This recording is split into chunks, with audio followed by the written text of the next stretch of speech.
एक भाषिक खेळ घेणार आहोत. हा आता हे वर्तुळ पाकळ्या दिसायला नाही, ह्याच्यात शब्द दिसायले. हा अबब शब्दांची जादू, वाक्यांची बाग. आता हे सगळे शब्द आहेत आणि जेव्हा तुम्ही काय करायचं, वाक्य तयार करायचं. बघा किती वाक्य तयार होते, करून दाखवा.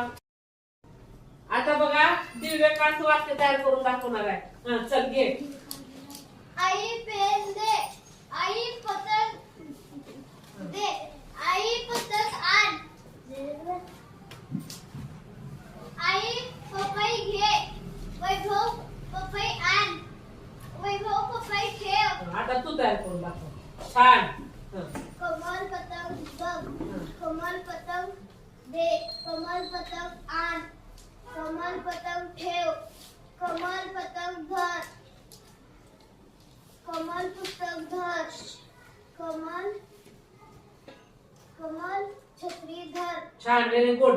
बघा असं कमीत कमी 220 वाक्य तयार होते. किती वाक्य तयार होते? 220. चला बघ करा तुम्ही पटपट वाक्य तयार.